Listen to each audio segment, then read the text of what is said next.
सबसे पहले नमस्ते सबको। और मतलब आज इस स्टेज पे इटा देख के ना मतलब बहुत ही अच्छा लग रहा है। सबसे पहले बात करूं मैं कि हम लोग बहुत ही एक छोटे से गांव से बिलोंग करते हैं, जहां मेरी फैमिली में मैं बहुत मतलब भाई बहन थे, 5-6 भाई बहन थे। पापा मेरे टीचर जरूर थे, लेकिन गांव की स्थिति इतनी अच्छी नहीं थी कि वो हम लोगों को इतना पढ़ा लिखा पाए। तो नॉर्मल सी बात थी कि जब बड़े हुए, शादी हुई वैसी फैमिली में, तो वहाँ से फिर दिल्ली गए। दिल्ली प्राची के पापा मतलब प्राइवेट जॉब करते थे, पर एक चीज़ मुझे समझ में आती थी कि पढ़ाई से ज़्यादा कुछ नहीं है। मुझे कुछ नहीं मिला, शिक्षा नहीं मिली इतनी, तो मैं अपने बच्चों को जरूर दूंगी, चाहे एक टाइम रोटी खाऊंगी पर शिक्षा जरूर दूंगी। मैंने बहुत ही अच्छे स्कूल में अपने बच्चों को पढ़ाया, बच्चों को अच्छे से पढ़ा रहे थे, सब कुछ नॉर्मल चल रहा था। कुछ ऐसा आया कि हमें इटावा आना पड़ा, और जबकि हम इटावा जानते नहीं थे इटावा क्या है, कभी इटावा नहीं देखा था। पहली बार आए तो बहुत रोए थे, इस इटावा में हम क्यों आए। बच्चे थे, बेटा था 7वीं में पढ़ता था, हमारी प्राची 8वीं में पढ़ती थी। एडमिशन कराया तो सर ने यही बोला कि अगर आपके बच्चे टेस्ट में पास होते हैं तो ही एडमिशन लेंगे, क्योंकि एग्जाम शुरू होने के एक दिन ही बचा था। तो जब लेके गए तो दोनों पास हुए, तो उन्होंने कहा आपके बच्चे बहुत इंटेलिजेंट हैं। एडमिशन हुआ, पढ़ाई की, तो दोनों ने हाई स्कूल टॉप किया, इंटर टॉप किया, बीएससी टॉप की, एमएससी भी टॉप की, मतलब आगे बढ़ते गए। लेकिन पैसे की थोड़ी समस्या आ रही थी, वो बाहर थे, मुझे घर देखना पड़ता था। तो जब मैं एक प्राइवेट स्कूल में टीचिंग कर रही थी तो मुझे एक मैम मिली, उन्होंने मुझे डायरेक्ट सेलिंग के बारे में बताया। तो मैंने बहुत सोचा, मुझे लगा कि ज़्यादा पैसा है नहीं, हम बिजनेस तो कर नहीं पाएंगे, सर्विस भी बड़े नहीं है जो कर पाए ज़्यादा बड़ी। तो मुझे ऐसा लगा कि चलो इसी में देखते हैं। मैं आई, प्लान सुना, लेकिन जिन्होंने बताया उनका कोई अता पता नहीं था। मैंने ज्वाइन कर लिया, और कर लिया तो मुझे ऐसा लगा कि मैंने कहा प्राची हम दोनों लोग मिलके करते हैं, शायद कुछ हम पापा का तुम्हारा सहयोग कर पाए, 5-6 हज़ार भी मिल जाएंगे तो मैं घर चलाती रहूंगी। इसी तरीके से हम लोग करते रहे, लेकिन कहीं ना कहीं मन में ये आता कि नहीं, इतनी मेहनत के बाद कुछ बड़ा नहीं हो पा रहा है, कुछ नहीं हो पा रहा है। मन में यही रहता था कि मैंने अपने बच्चों को जो शिक्षा दी है उसका शायद हमने गलत तो नहीं निर्णय ले लिया। यही मन में था कि अगर इसमें नहीं है कुछ तो हो सकता है कि इतना हमारी मेहनत ही बेकार है। ऐसे था। तो बेटा भी फिर परीक्षा दे रहा था, उसका सिलेक्शन हो गया, फिर इसको भी थोड़ा आगे मिला। 4-5 साल से संघर्ष करते रहे, मतलब पैसा आता रहा। और सच बताऊं तो हमारे पास एक साइकिल नहीं थी, ये पैदल ही स्कूल जाते थे, पैदल ही कोचिंग जाते थे 3-3 बार। और जब हम लोग डायरेक्ट सेलिंग में आए तो यहाँ से 2-2 स्कूटी अचीव की, एक 4 व्हीलर अचीव की, और आज बहुत सारे सपने हैं जो यहाँ से पूरे भी हुए हैं, और उम्मीद भी है कि आगे भी बहुत कुछ होगा। आज ऊपर वाले की कृपा से सब कुछ अच्छा है। और मैं तो यही चाहती हूँ कि जितने भी लोग हैं, पेरेंट्स यहाँ पे आए हैं, वो यही सोचें कि अपनी बेटियों को बाहर निकालें। ये ना सोचें कि नहीं इसमें नहीं भेजना है, ये नहीं करना। अरे हर क्षेत्र में आगे जा सकता है इंसान, बस वो ईमानदारी से काम करे, ये नहीं है। और बेटियों को भी मैं यही कहूँगी, अगर आपको माँ बाप ने भेजा है तो उनका विश्वास बना के मेहनत से आगे बढ़ो, और उनके आशीर्वाद से आप बहुत आगे जाओगी, है ना। कोशिश, वही कहते हैं ना कि कोशिश करने वालों की कभी हार नहीं होती है, तो कोशिश करते रहिए। Thank you so much. Thank you mummy ji, thank you so much. और आपकी जैसी मम्मा हर किसी को मिले। यस। सबसे पहले दोस्तों नमस्कार। मेरे पास तो शब्द ही नहीं बचे अब कुछ बोलने के लिए। गुरुजी को सुना हम लोगों ने, पूजा मैम को सुना। सबसे पहले तो आज कुछ भी बताने से पहले, आज जो मैं इस मुकाम तक पहुंच पाई हूं उसमें हम मेरे बड़े भाई, जिन्हें मैं आज अपना साक्षात भगवान के रूप में, एक बड़े भाई के रूप में मेरे जीवन में आए, मिस्टर गणेश दुबे सर, मैं चाहूंगी एक बार सर के लिए जोरदार तालियां होनी चाहिए। और दोस्तों आज मैं सच बता रही हूं आपको, मैंने कभी नहीं सोचा था कि इतनी बड़ी शख्सियत के सामने कभी मुझे भी मौका मिलेगा, वो भी इतनी जल्दी स्टेज पर आप सबके बीच में बोलने का। पर ये आज जो कुछ भी हो पाया, ये जो पूरा कारवां आज बन पाया, हमारे महागुरुदेव, आज के हमारे प्रोग्राम के chief guest doctor Amit Dubey गुरुजी, मैं चाहूंगी सर के लिए भी एक बार जोरदार तालियां होनी चाहिए। दोस्तों, जैसा कि मैम ने बताया, परिचय करा दूं, नाम है मेरा प्राची त्रिपाठी और बेसिकली आपके डिस्ट्रिक्ट इटावा से ही बिलोंग करती हूँ। क्वालिफिकेशन की बात करूं तो जैसा कि मेरी मम्मी यहाँ पर बता कर ही गई, पढ़ाई में पोस्ट ग्रेजुएशन कंप्लीट हो चुका है, एमएससी कंप्लीट हो चुकी है। और मैं आपको बता दूं, आज से कुछ समय पहले मुझे इस काम के बारे में जानकारी लेने का मौका मिला था और जब मुझे जानकारी दी जा रही थी तो मेरे ज़्यादा कुछ भी समझ नहीं आया था। मैं बस यही सोच रही थी कि यार, जब मैं इस काम में आई थी तो लगभग मेरी इंटर कंप्लीट हो गई थी और ग्रेजुएशन में मैंने एडमिशन लिया था और ग्रेजुएशन की पढ़ाई जब चल रही थी तो मेरा ड्रीम था इंटर करने के बाद कि मैं डॉक्टर बनूं।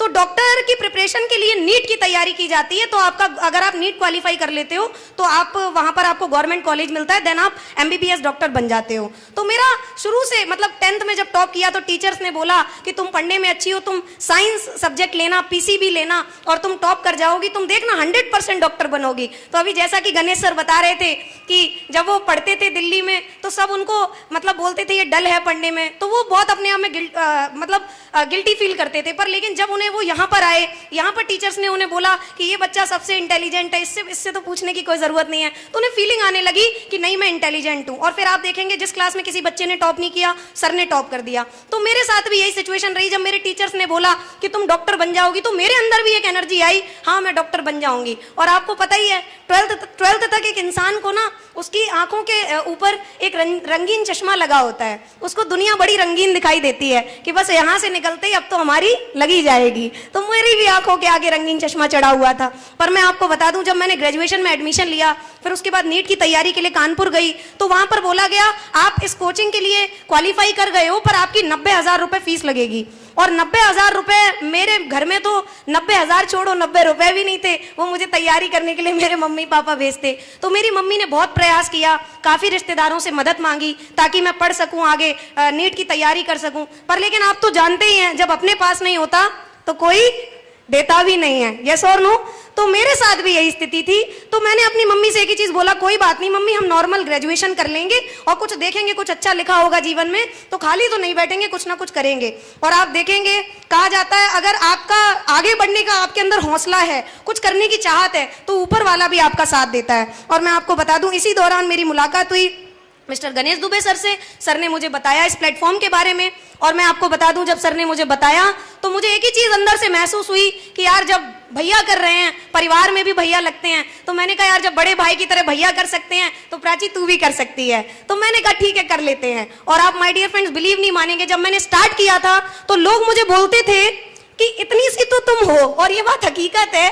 मैं खुद में भी कभी कभी फील करती थी, बात तो सही कह रहे हैं यार, इतने से तो हम हैं। लोग बोलते थे इतनी सी तो तुम हो और ये इटावा है बेटा, इटावा, कोई तुम्हारी नहीं सुनेगा, ये जोड़ने तोड़ने वाले कामों में कुछ नहीं रखा है, छोड़ दो ये सब, पढ़ाई से भी हाथ धो बैठोगी। लोग करोड़पति बनने के चक्कर में रोडपति बन जाते हैं इस काम में। तो मैं सबको एक ही जवाब देती थी, कोई बात नहीं, रोडपति तो पहले से ही है। मैंने कहा खुद का घर है नहीं, खुद के घर में एक अच्छी बाइक स्कूटी है नहीं, तो रोडपति तो हैं, अब इससे भी ज्यादा रोड पे क्या आएंगे। पर कम से कम इस काम को 3-4 साल कर लेंगे तो एक करोड़पति बनने की उम्मीद तो है, और कामों में तो उम्मीद भी नहीं है। तो सब बोलते थे कोई बात नहीं बेटा, तुमको ना गणेश सर मोटिवेट करते हैं अच्छे से। तो मैं बोलती थी मोटिवेट नहीं करते हैं, मैंने देखा है लोगों को इस काम में आगे बढ़ते हुए। और वास्तव में मैंने लोगों की जब जर्नी देखी, यूट्यूब पे वीडियोस देखे, थोड़ा करती रहती थी सोशल मीडिया यूज करना, जिस काम में एक बार घुस गई तो उस काम की गहराई में जाना अंदर तक, तो मुझे एक चीज एहसास होती थी, प्राची इस काम में तो बहुत कुछ है। और मैं आपको सच बता रही हूं, जब इस काम में एक ऐसा ही प्रोग्राम आज से कुछ समय पहले मैंने अटेंड किया, तो एक व्यक्ति को बहुत बड़ी सी माला डाली जा रही थी, और उस व्यक्ति को जब वो माला डाली गई, मुझे एक चीज एहसास हुई, यार ऐसा सम्मान तो दुनिया के किसी प्रोफेशन में नहीं मिलता जो इसमें मिल रहा है राजाओं की तरह। अब कुछ भी हो जाए, मैं इतना मेहनत करूंगी, इतना मेहनत करूंगी, ये माला मुझे भी मेरे गले में चाहिए। और माय डियर फ्रेंड्स, 100% कमिटमेंट करती है, डायमंड बनकर आएगी और वो मोटी माला का सपना पूरा करेगी ही करेगी। 100% कमिटमेंट करती हूँ। और दोस्तों, मैं आपको बता दूं, जब स्टार्ट किया लोग बहुत मजाक उड़ाते थे मेरा, तो मैं लोगों से एक ही चीज बोलती थी, कोई बात नहीं, मेरा जो होगा मैं देख लूंगी, तुम टेंशन मत लो। और माय डियर फ्रेंड, जैसा जैसा सर बताते गए करते चले गए। और अभी रिसेंटली 6 महीने पहले जब सर ने मुझे अमित गुरुजी से सर से मुलाकात करवाई, तो बस मैंने उनको देखा, सर ने भी अपने बारे में मुझे बताया कि मैं MBBS का स्टूडेंट हूँ और मैंने भी टॉप किया, मैं टॉपर रहा हूँ अपने डिस्ट्रिक्ट का, अपने सिटी का। तो मुझे एक फीलिंग आई, मैंने कहा अब तो पक्का यहाँ पर सफलता डन है। अभी मैम एक बात बोल के गई ना, गुरुजी ये नहीं पता कितना आगे बढ़ेंगे गुरुजी के साथ काम करके, पर ये तय है कि वो डूबने नहीं देंगे। तो मुझे एक चीज फीलिंग आई कि यार जब ये बिल्कुल एकदम सेम जर्नी है मेरे जैसी, वो भी इतने बड़े शख्सियत बन गए, तो मुझे अंदर से एक आवाज आ गई कि प्राची यहाँ तो तेरा भी भला हो जाएगा। और माय डियर फ्रेंड्स, मैं करती गई। और आज अगर मैं अपने टोटल अचीवमेंट की बात करूं तो जैसा कि मेरी माता श्री अभी बता करके गई, आज से कुछ समय पहले मेरे घर में एक सेकंड हैंड साइकिल भी नहीं हुआ करती थी, बट आज इस काम की बदौलत मेरे पास अपनी खुद की इनकम से 2 स्कूटी और एक 8 लाख की 4 चक्के की कार है, ब्लू कलर की बाहर खड़ी है इग्निस। तो आज ये जो कुछ भी हो पाया माय डियर फ्रेंड्स, ये सब कुछ हो पाया AWPL की वजह से, और आज हमारा इतना रिस्पेक्टेड प्रोफेशन डायरेक्ट सेलिंग की वजह से। और मैं आपको बताना चाहती हूँ, जो दोस्त मुझे बोला करते थे कि कुछ नहीं होगा, आज वो मुझसे बोलते हैं, मुझे मैसेज करते हैं, मुझे कॉल करते हैं, बोलते मेरा भी कुछ जुगाड़ बनवा देना। और आज से कुछ समय पहले जिन दोस्तों को मैंने इस काम के बारे में बताया था और वो लोग बोलते थे तू बन जा, तेरी गाड़ी आ जाएगी तब बैठ लेंगे, आज वही लोग बोलते हैं क्या अकल नहीं है तुझे, कैसी दोस्त थी तू, थोड़ा और समझा देती, आज तेरी 4 चक्के की गाड़ी है तो मेरी स्कूटी तो आ जाती। तो मैं मन में सोचती हूँ यार क्या बात है। तो मैं बस आप लोगों को इतना बोलूंगी कि जब प्राची त्रिपाठी जैसी लड़की कर सकती है ना, सोचो ना, कोई बहुत बड़ी हाइट नहीं, कोई बहुत बड़ा मैं बोलूंगी पर्सनैलिटी नहीं, एक साधारण सी फैमिली से बिलोंग, मिडिल क्लास फैमिली से बिलोंग करने वाली लड़की कर सकती है, तो डेफिनेटली यहाँ पर आया हर एक व्यक्ति, मेरी हर एक बहन, हर एक भाई कर सकता है, बशर्ते वो कसम खा ले कि मैं अगर आज यहाँ आ गया हूं तो आज के बाद मुझे अपने जीवन में कभी पीछे मुड़कर नहीं देखना, और इतनी मेहनत करनी है, इतनी मेहनत करनी है, जो लोग आज मेरा मजाक उड़ाते हैं वो लोग आने वाले टाइम में बोले कि मुझे भी इसी की तरह बनना है, यार ये बंदा वास्तव में कमाल था, ऐसा ही बनना है। आपको ये कसम खानी पड़ेगी दोस्तों। बस आज और भी बहुत सारे हमारे फाइटर्स का टाइम है बोलने का, आज बहुत सारे लोगों का सेलिब्रेशन है, हमारे गुरुजी का सेलिब्रेशन हुआ, जितेंद्र सर का सेलिब्रेशन हुआ, और भी आपको एक से एक धमाकेदार लीडर का सेलिब्रेशन आज देखने के लिए मिलेगा। तो दोस्तों, अपनी वाणी को विराम देने से पहले बस कुछ लाइंस के थ्रू अपनी वाणी को यहीं पर मैं विराम दूंगी। तो और वो लाइनें जो मैं आज आप लोगों को बोलूंगी, मैं हर कार्यक्रम में प्रयास करती हूँ उन लाइन्स को बोलने का, और उन लाइनों को सुनने के बाद आपको एक चीज तो अंदर से एहसास हो जाएगी कि भाई साहब हम यूपी वाले भी किसी से काम नहीं है। तो सुनना चाहेंगे, सुनना चाहेंगे? तो माय डियर फ्रेंड्स, मैं भी आप लोगों को जरूर सुनाना चाहूंगी।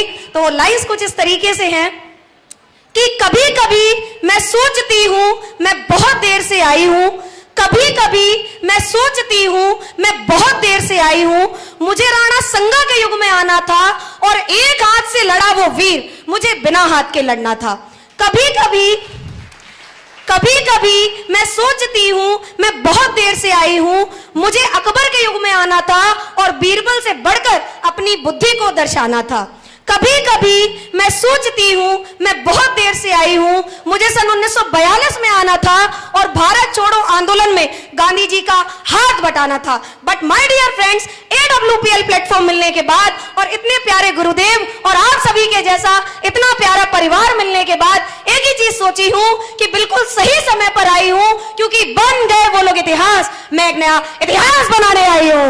माय डियर फ्रेंड्स, एक ही चीज बोलूंगी, थैंक यू सो मच, बहुत बहुत धन्यवाद। बस मैं आप लोगों को इतना ही बोलूंगी कि जब मैं कर सकती हूँ, इतने सारे अचीवर्स कर सकते हैं, तो डेफिनेटली आप सब भी कर सकते हैं। तो एक अपनी लाइफ का, जो भी लोग आज पहली बार आए हैं, एक अच्छा डिसीजन लीजिए और अपनी सफलता को यहाँ से एक नया मुकाम दीजिए। Thank you so much everyone, thank you so much.